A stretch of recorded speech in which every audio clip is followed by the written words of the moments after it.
Hey, everybody. Welcome to ProBROknow, the podcast. Three brothers, three opinions, one topic. Today, RTO mandates. Let's dive in.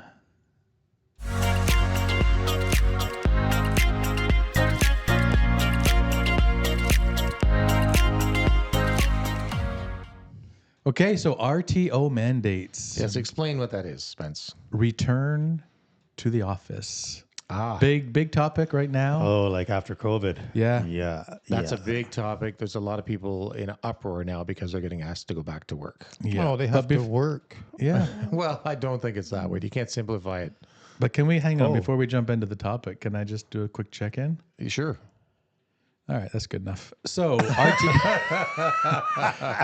everyone doing? No, I'm good. Thanks for asking. How you guys doing? Yes, How I'm you doing lovely. Thank you. on Perfectly this- good. on this nice winter day. Yes, I have not been asked to go back to work, so I'm good. You don't even work, Chad. yeah, so I think you well. just basically fell off. You I'm fell in out. the return RT the retirement. RTR, return to retirement. Yes. Mm-hmm. And we're happy for you. Thank you. Yeah, well deserved. We'll continue to pay your contributions, Chad, for you. Yes, thank you. Yep. Thank you. So yeah, RTO, big in the news. I know there's a lot of heated debate over this. I think the minute you let employees work from home and they get a taste of what it's like to not have to commute and spend that extra time and money getting to the office, to be now told to kind of come back in when they've had sort of the feeling of what it's like to do that. Mm-hmm. And Get a little spoiled at home. yeah, I think right? that's what it is, right? They realize that they're able to do their job at home, and so now there's a lot of pushback, right? Why Absolutely. am I being forced to do this? Yeah, COVID changed everything. People realized it was kind of nice to have that freedom at home. The Great But- Reset. The great reset. But not everyone is disciplined to work from home. Now I work from home. So what you're saying is it's a personal experience. It's difficult. No, not at all. I'm actually Actually, we were here to let you know you're fired. Yeah. You, Oh. you haven't been producing at all. it's an intervention for me. That's right. I'm actually way more productive at home than I am if I was to go to the office. I don't think work is watching this podcast, Wade, so you don't have in to. that case, I do nothing when I'm at home. What is it in the summertime when we're swimming in the pool and you're like, I'm working from the pool. oh, okay. Yeah. I'm on my laptop at the swim up bar. No, I actually am quite productive at home. I keep to a schedule. I work through lunch. I don't even take a lunch. I just work away. So, No interruptions. so how would you feel now if your boss, you know, you're getting a lot done, like you said, you're strict about what you're doing. How would you feel if he just, they called? I don't know if it's a he or she, but if they called and said, "Yeah, we think we'd like you to come and do that in the office now." You've been at home for how long? Right now? A couple of years at least. Right. Yeah. So what if, what if suddenly I just called up your boss and said, "Wade, I think we'd like to see you in the office doing that same stuff now." It's hard to answer that, Chad, because my job was never in the office. It was Oh, I guess you're different. right. Sure. It was always a remote kind of position, and I now have more time at home, but I was always working from home if I wasn't on the road consulting or training. And my role has changed since in the last few years as well, right? So I'm now kind of more overseeing things as opposed to doing direct Right. training. But I'm going to simplify it for a second, and I know it's really going to be simplistic. My issue with the pushback and I get the pushback. I get the wanting to stay at home and the benefits that provides. I get that, but to simplify it, if it's not your company, it's your boss's company. You work for a company. Sure. It's called work for a reason. Yep. It's not called stay at home and have your own schedule. It's work. So if your employer at some point wants you to come back to the office because that's the right as your employer to ask you to do that, to simplify it, it's like, then do it. Everyone's just whining and complaining now because how dare I get asked to go back to the office when I can do my job from home? Even though they worked for some people maybe 20 years at the office before COVID and never thought twice about it. But suddenly now it's like you're asking them to give their right arm to go back to the office. So I just kind of think at some point, it's your employer asking you to do it. End of story. So you believe in an RTO program, is what you're saying? No, that's not what I'm saying. I find it pretty. Well, it I Sounds like that's exactly what you're saying. yeah, but- I'm thinking so. No, I find it to be a pretty complex issue because It is. I do understand why people want to be home. I personally like the benefits of being at home, but there's some cons to that too. I'm a social person, so when you're at home all the time, you don't have that work camaraderie, and I'm more productive at home. So then, would I want to go back to an office and be less productive? Probably not. Right. But I don't know how to solve it because it is. I do understand the people's desire to stay home, but there's a lot of people, in my opinion, taking advantage of that. I will agree. And then when they're told no, you have to come back, like enough is enough. You've had 2 years or 3 years at home, which is quite nice. Then they're pushing back, and then it's protests and grievances, and this I'm being treated unfairly. And I just think, come on, you're not being treated unfairly. It's your employer's right to ask you to come back to work. Yeah, I would agree. I was reading an article just recently, and they were talking about they were sort of referring to employers as flexing. They're essentially that Flexing their muscle. yeah, flexing their muscle, and this it's unacceptable that this has all run just fine for the last couple of years. So why suddenly do they need to come back in? I agree with one thing you were talking about, socializing and being around people if you're at home. I think there's a difference in the office culture. If you're all in an office, I'm not talking about productivity or anything, but if I owned an office and I had, 20 office employees, when everybody's there and there's everybody socializing in the lunchroom and you're having staff meetings and everybody's in one place, the synergy is a little different. Yep. And I think that there's the office culture that people that are bringing in, they're doing the potluck lunches, or they're going out today. We're going to go and do staff appreciation, and we're all going to go do, whatever. We're going to go bowling together, whatever it is. I think that without those things, you do lose a little bit of the personalized culture of the office and the production. That I think there's got to be productivity, I would think, connected to that, but I don't know. I mean, Spence, you've got people, coming from both at home and in the office. I mean, what do you think about that? Yeah, so you bring up a good point. So I would say the opposite. I think when people come to an office and you have the water cooler experience or the water cooler effect, you're probably less productive, right? So people are socializing more, so which means they're not actually doing work. I'm not saying that's a bad thing, because I do believe strongly in company culture. Yep. And I do believe that's one of the drawbacks with, remote work, is that, it's that much harder to kind of create and foster that company culture. So you have to get creative. We do sort of, in the summer, it's almost every month we're planning some sort of an event where we're bringing people back in to gather, whether it's a food truck event or, like you say, bowling, any kind of reason to get together. We do more of those types of events. Before, it was just one huge Christmas party every year. And now we have to have at least we're doing 6 events at least a year to get people back together, socializing, talking to one another, and maintaining that culture that we had when everyone was in an office. And you do that because you think that culture contributes to productivity? Not that it creates, I don't think it promotes productivity. I think it just helps people feel more connected to their colleagues. More engaged at work. And I think, when I would agree. when you've got staff, you want them, they're a champion of the business. And so you want I like them. that. Champion of the business. That's good. Well, in our business anyways, we're a service-based business. And so our people are our number one product, right? It's the interaction and the way that our customers are, serviced and how they feel about the staff. And, we go the extra mile for our customers. And I think that shows. And so whether that's from home or in an office, we've managed to kind of keep going without missing a beat.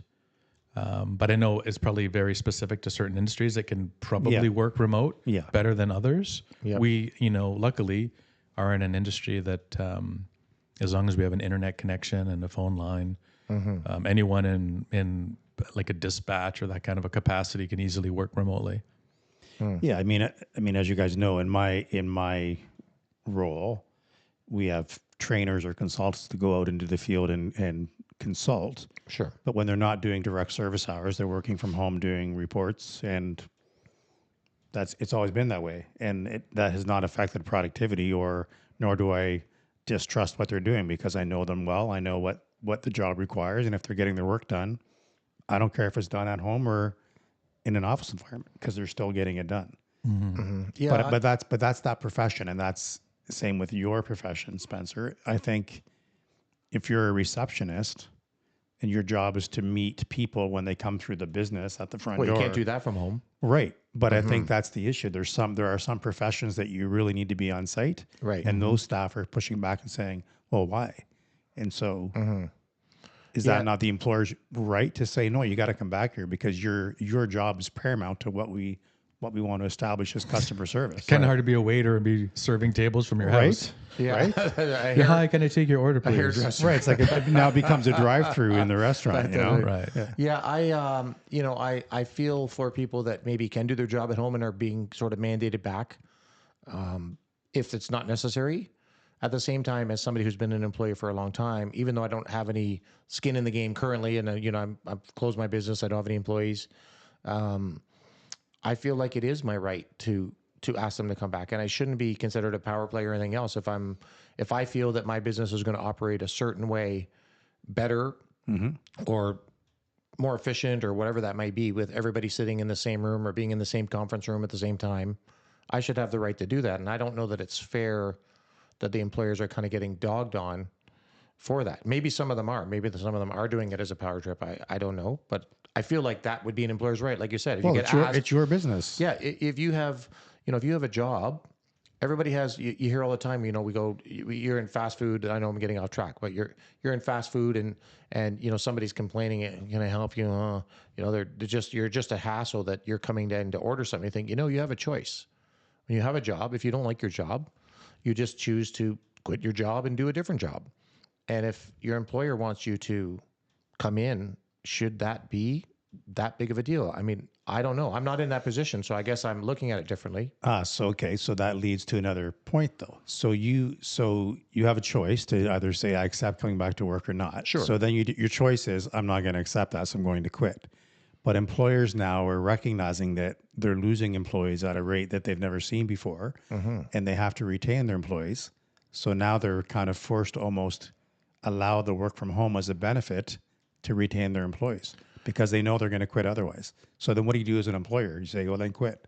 And then you have nobody working for you. I was just going to say, that's really, the big question is that, The power shifted, it seems. it's not that the power shifted, but, employers can make whatever rules they want for their business. I do wholeheartedly agree with that. But at the end of the day, I think the people have spoken.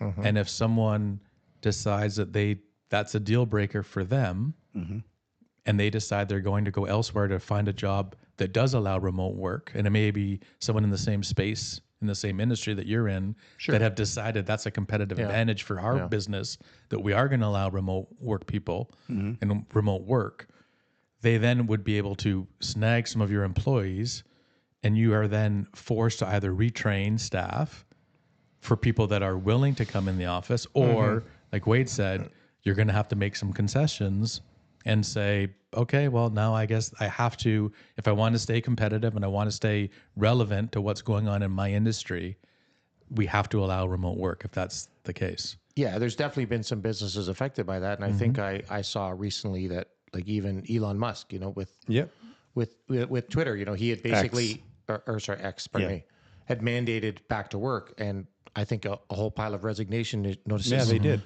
came in. Yeah, but as a business, you have to adapt. There's certain things that happen in the course of, the age of a business where that business is forced to adapt to changes in the marketplace. And this just happens to be one of them, which is a pretty significant change. But I personally like it. I think it does wonders for, I think, people's mental health. I think the fact that people have to commute hours and hours to go to and from an office, that's just, to me, that's lost productivity.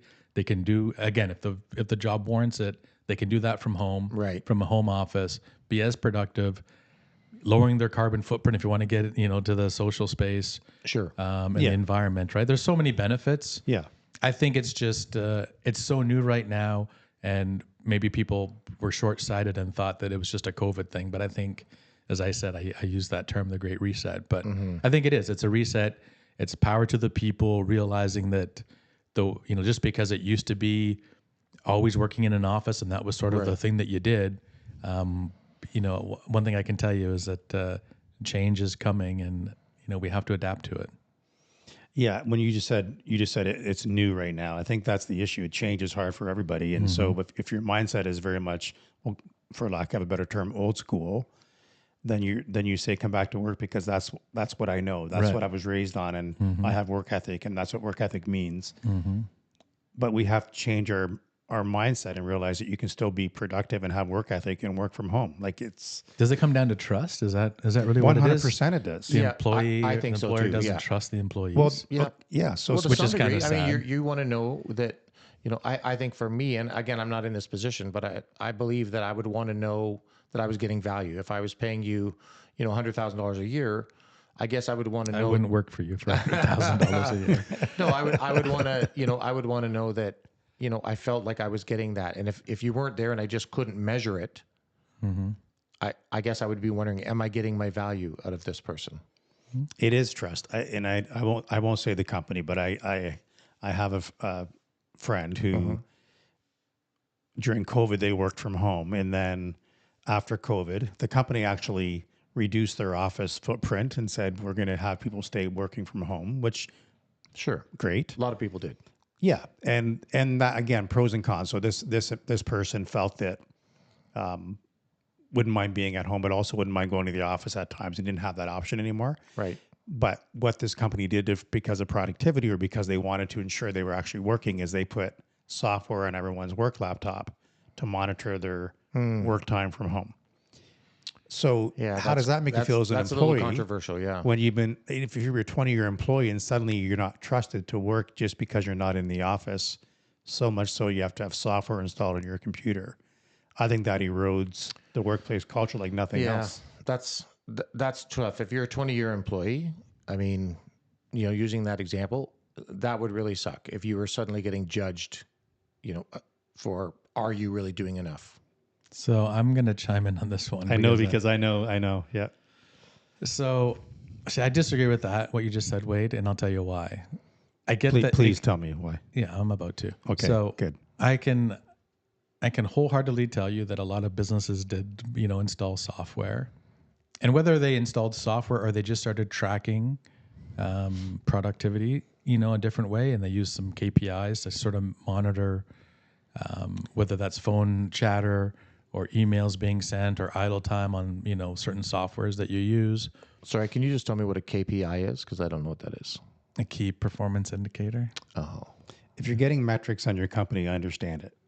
Well, you're now getting metrics on your employees, right? And so I think that's where the trade-off is. So if you say to someone, you can either come back into the office, and if you're working, we get to see you, and we can see if you're sitting on your computer watching YouTube videos all day. Obviously, that wouldn't be allowed. What? But if I know that's why you're probably not working anymore, Chad. That's why Chad's retired now. Yeah. But the same holds true then if you're at home and you were doing that, the metrics would prove that you weren't doing anything. And just like you'd be told at work, if you were sitting there just staring at a Right. computer watching a video, someone would say, hey, you can't watch YouTube videos at work. So it's kind of the same mindset. And so I think I look at it like that's a trade-off. If you want the luxury of working from home and you're doing your, the duties that are assigned to you, you shouldn't have a problem that there are metrics that are, going to be looked at that just prove that you are doing that. Just like you would have the same sort of, scrutiny in an office, whether you were goofing off on your computer or actually doing work. It's really the same thing. It's just now in electronic form. This goes back to a topic we talked about previously, just about, being monitored and, somebody able to see what you're searching and Privacy. stuff, and privacy. So if you're not doing anything wrong and you're just doing your job, I mean, should it matter to you that your employer is, logging Checking your metrics, your keystrokes, No, but it shouldn't matter. Yeah. And I can appreciate in your business why you guys do that, but there are certain, like, we don't monitor our employees' laptops when they're at home because my metric is if they hand in their report when it was supposed to be handed in, I know they're working. So it's a little bit different. Sure. I'm not tracking how many sales calls you made and how many of those sales calls resulted in a sale and everything else. But that happens whether you're working from home or if you're in the office. If That's you're in right. the sales team, those are the kind of metrics that are there. You've got a funnel, you know, you got closest to close, you've got your prospects, you know, what your close ratio is, like all that kind of stuff was tracked even before COVID. So I think it's different. We're not, you know, I can say from my business, we're not, you know, checking keystrokes. It's really just, you know, we did institute some metrics that we obviously made everyone aware of, just so everyone, you know, understood what was going on. Right. And it's not, you know, a privacy issue. It's really just, you know, we track and we display it so everyone sees everyone else's metrics. So we show how many calls came in to that particular team or that individual that day, how many outbound calls, how many calls they missed, how long were they in this certain software that we use, when did they log in, when did they log out, and how much time was idle and how much time was actually physically worked. But they all know that. Yeah, how many loads they booked, how many loads they dispatched, the profitability percentages, all those things paint a picture. I'm not saying you're looking at, you know, what someone's typing, but every piece of that tells a story. And if all the other peers in your group are at a much higher level and you're not, then it's almost like you've got the team is self-policing. So everyone else on the team is like, hey, we're all doing, you know, 300 calls a day. You only did 20. What are you doing?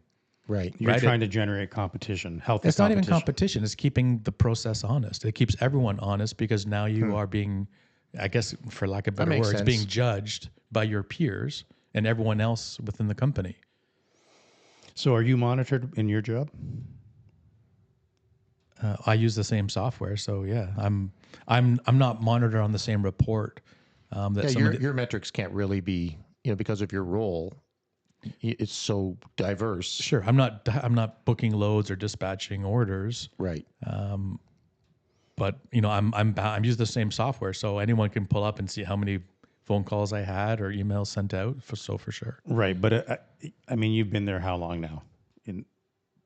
20 plus 23 years. Yeah. So if suddenly the president of the company came to you as vice president and said, we're now going to track everything you're doing and we want to see everything, every keystroke, how long you're on phone calls, every email, would you not feel like, well, what's changed? You don't trust me now? Like, I've been doing a good job for 23 years. What's different? Well, there's no difference because all that stuff is tracked for me. The software is the software. It's installed. But there's certain things you do that are not tracked.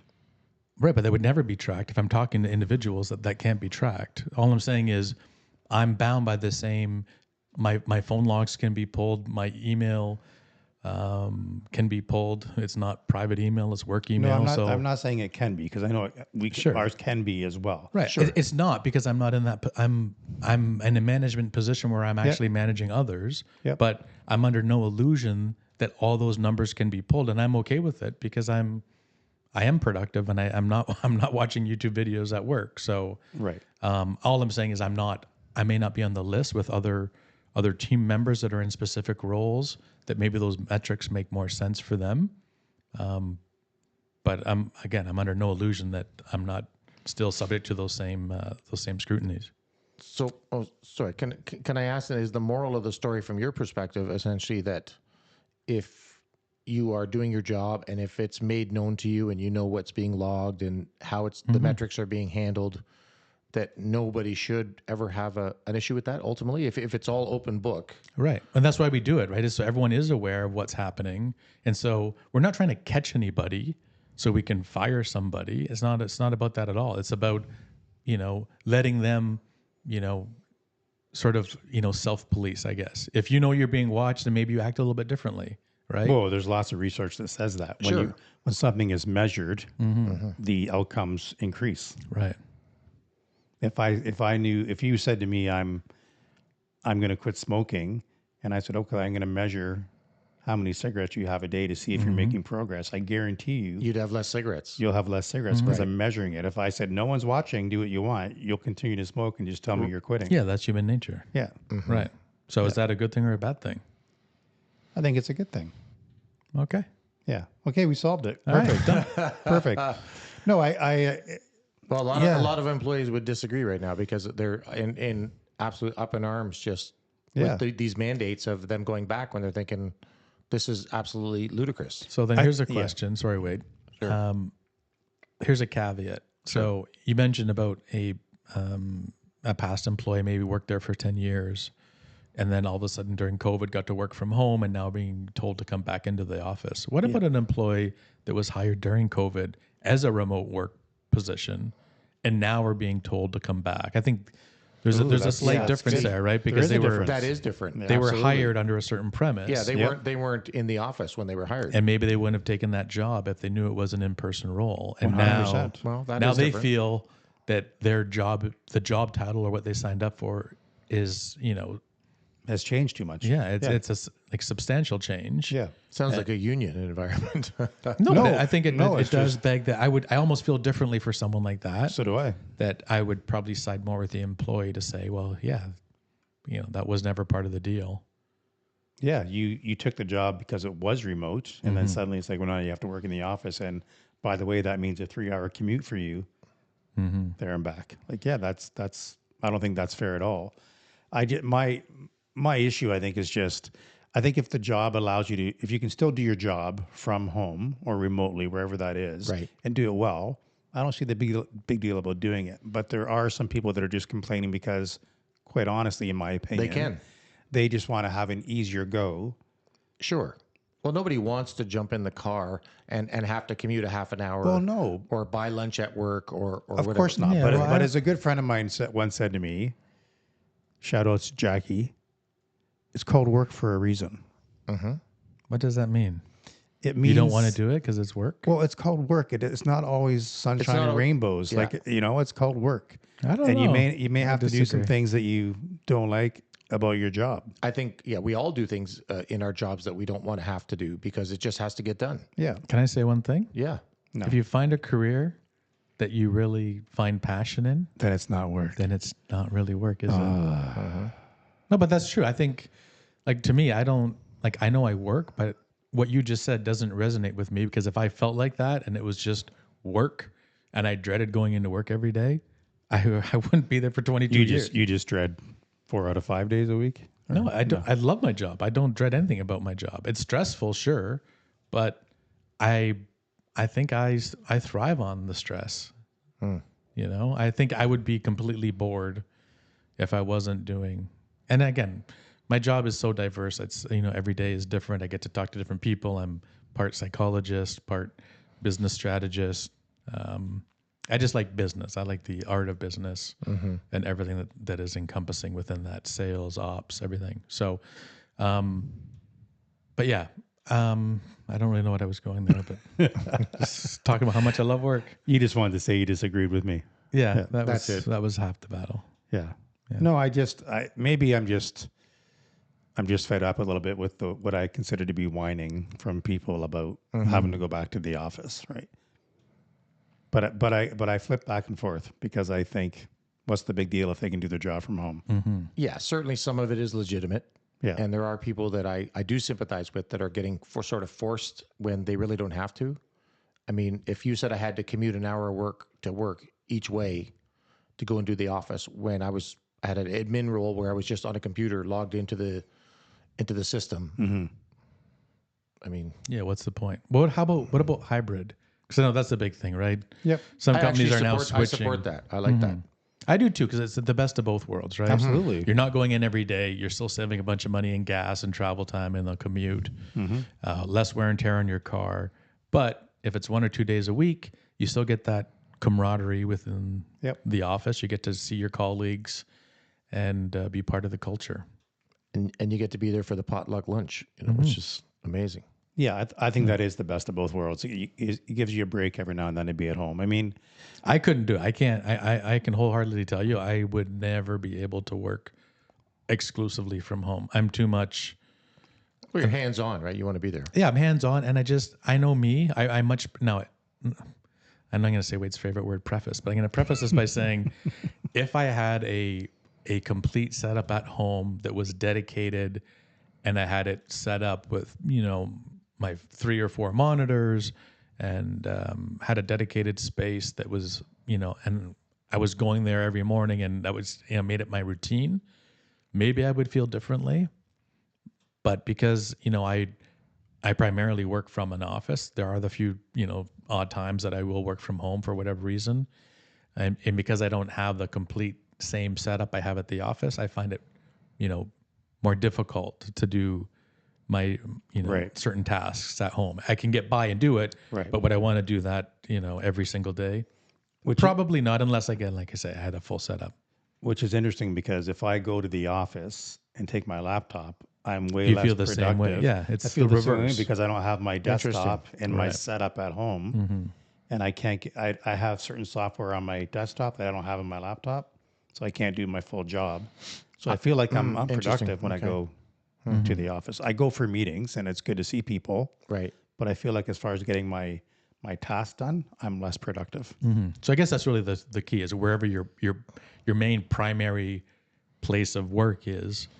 Anytime you leave that and do a hybrid role, it does get a little bit more difficult. I think I'm definitely more productive going in because, again, like you wanting to be in the action, in my business, which was construction, being on the sites, going to, seeing the guys on the sites, dropping into the shop, seeing what's happening, talking to the suppliers. I just feel more integrated into the business than if I just sat at home and called them, say, "Hey, how's it going?" Yeah, today? you'd feel disconnected. How's it going today? Exactly. Sure. Yeah. Yeah. I don't think I'm as productive for sure. But I don't know what the moral of the story is. I mean, ultimately, I guess some employers maybe have to be a little bit more lenient on this idea of bringing them back if they really aren't necessary.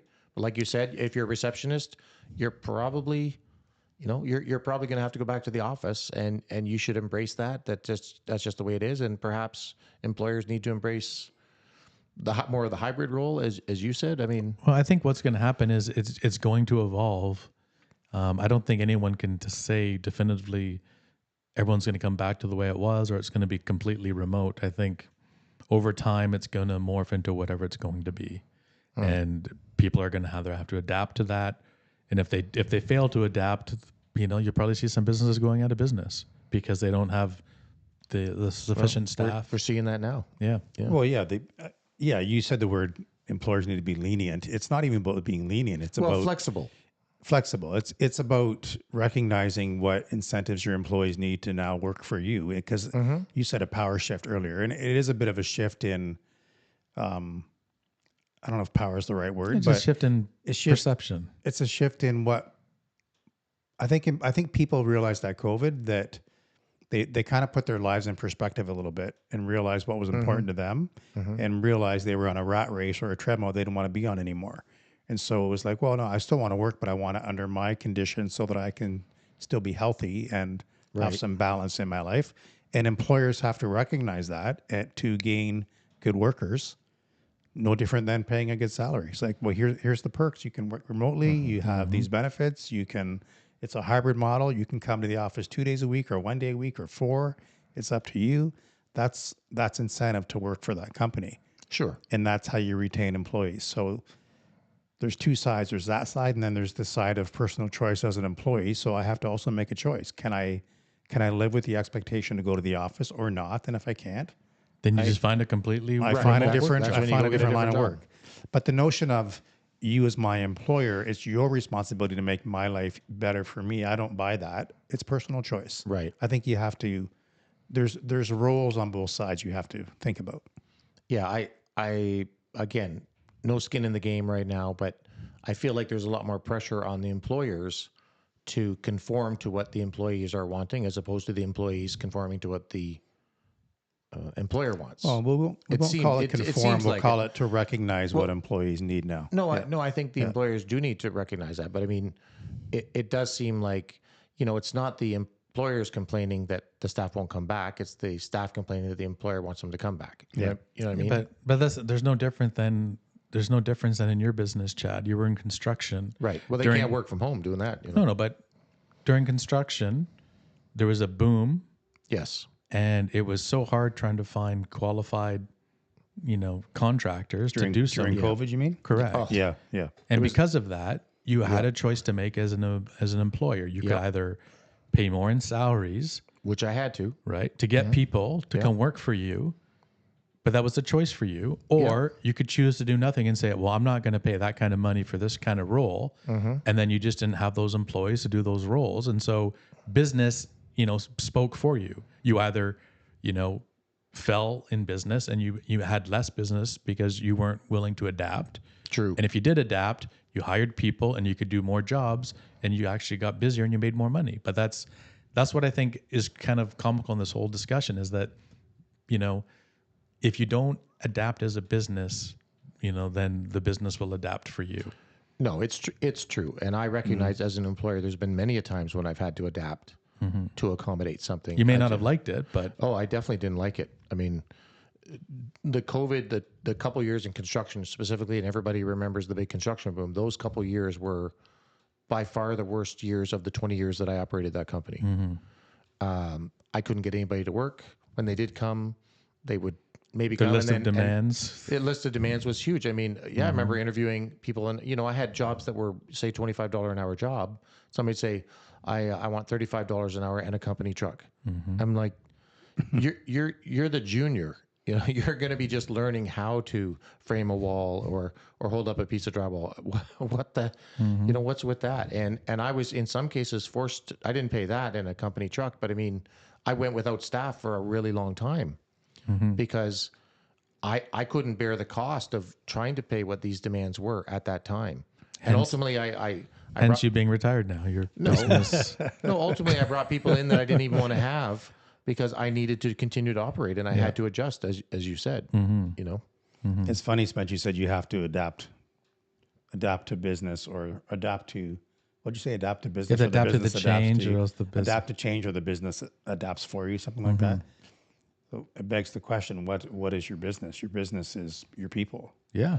I think a lot of people forget that. In every business, Yeah, really. your employees are your business. Unless you're at some robotic, machine shop. None of us can that's, operate without the people, and I don't correct. at home, at the office, whatever. They are every person is a cog in the wheel, and if you're missing, one of those gears, Yep. probably a bad analogy. It's the there. sum of all those parts that I make mean, a Chad, business. Right. we actually all three of us are in kind of the service industry. Yep. So you could have someone who was really good at laying tile, Sure. but their personality was so bad that the customers always complain about them. Well, you're not going to keep them as an employee because your business is customer service Sure. and satisfy customers. And in my business, we're our best what's the word I'm looking for? Our best tool is our people. They're the Absolutely. ones. They're trainers, they're marketers, they're salespeople, all wrapped up in one. Because when they go train somewhere, if they do a really good job, someone says, "We're going to hire them back again because they were amazing." So they are the business. Yeah, that's true with any service business, Yeah. right? Absolutely. Your business, my business, and like you said, unless it's a bunch of robots assembling parts, there's still people on the other line taking orders. There's people that have to represent you a certain way. And I guess employers do need to recognize that now. And you're right. Maybe there has to be some more accommodation. Maybe that's the word, accommodation, to, what needs to change. What's the next, what's the future of business now? What's the Because next it's different. disruptor? I guess really Yeah. is a question. Well, I guess it is. True. Has These been are a all disruptors. True. As we get to the Change utopian disruptors. society of machines do all our work and we just sit at home and Yeah. collect our universal basic income. I don't know, but that's another topic. Which is the big reset. Yeah. There it is right there. There it is. Well, that's what they said. Computers were going to make our lives easier and simpler, and we would just have all this extra free time on our hands. But I don't think we've failed to realize that dream yet. No, they've made us more productive. So now we're just busier. Doing more work. Doing more Now work. you're just in front of the computer a lot more. Yeah. Okay. Well, on that note, we're never going to solve this debate, the three of us sitting at the studio. But But if you're being lazy, go back to work. Yes, sure. If you're being lazy, go back to work. If you're an employer that needs productivity, don't be afraid to try something new, maybe. Yeah. Yeah. adapt to change. Yeah. Well, on that note, Thanks, guys. Yes. Always a pleasure. appreciate the topic. See you guys. See you next week. Bye-bye.